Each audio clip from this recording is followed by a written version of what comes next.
Welcome to the Fear and Greed Afternoon Report for Thursday, the 15th of September 2022. I'm Sean Aylmer.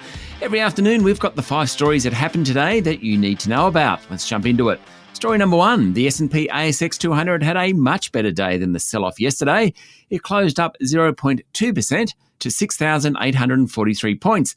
Energy stocks did best and financials also outperformed. The real estate investment trusts were the biggest laggards. ANZ jumped 3.3%, while Westpac and National Australia Bank were both more than 1.5% higher. Minus South32 and ex-dividend dropping more than 7%. The best performer was coal group Coronado Global Resources, which finished up more than 9%. Fellow coal companies New Hope and Whitehaven Coal finished up 6% and 4.4% respectively. Energy giant Woodside was next best, up 4.2%, while Casino Group, The Star, jumped more than 4%, following the release a couple of days ago of the New South Wales inquiry into the group. Looks like investors aren't as concerned as they were initially. Worst in the day, it was lithium group Lake Resources, down nearly 13%. It's now dropped nearly 25% over the past week. Story number 2, the unemployment rate ticked up a touch last month to 3.5%, but the labour market is still very strong. The Australian Bureau of Statistics labour force figures did little to suggest the Reserve Bank won't be lifting interest rates again soon, though some economists pointed out that there was very early signs of a peak in the labour market. More than 33,000 new jobs were created in the month of August, with 58,800 coming in full-time employment, while 25,300 part-timers lost their jobs. Not surprisingly, the number of hours worked rose and the participation rate jumped and is now back close to record levels. The final number came in on expectations, given the surprise 41,000 job loss in July.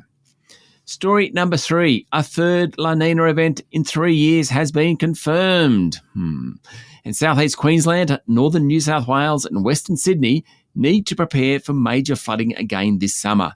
Emergency Management Minister Murray Watt warned that given how wet catchment areas are, the risk of flooding is very high. He told ABC-RN Breakfast that anywhere on the East Coast and in northern Australia is at risk from heavy rainfall and flooding. Mr Watt said the federal government was working with states to get more people back into secure housing ahead of the summer. Many victims from the February-March floods are still in a temporary accommodation. Story number 4, department store Myer has posted its best financial results since 2018, with a 17% jump in net profit. Encouragingly, sales since the end of Myer's financial year, July 30, have remained strong. While higher cost of living expenses and interest rates have hurt some sectors, not Myer, not yet anyway, the department store said it had posted its best start to a new financial year since 2006. Chief Executive John King said sales were particularly strong in menswear and high-end fragrances, while homewares had also done well. Myer share price fell more than 1% yesterday, but it has made a remarkable recovery. It is 6 times higher than it was in March 2020 when COVID hit. Also, we used to talk about Kogan.com in the midst of the pandemic being twice the size of Myer. Now Myer is bigger than Kogan again.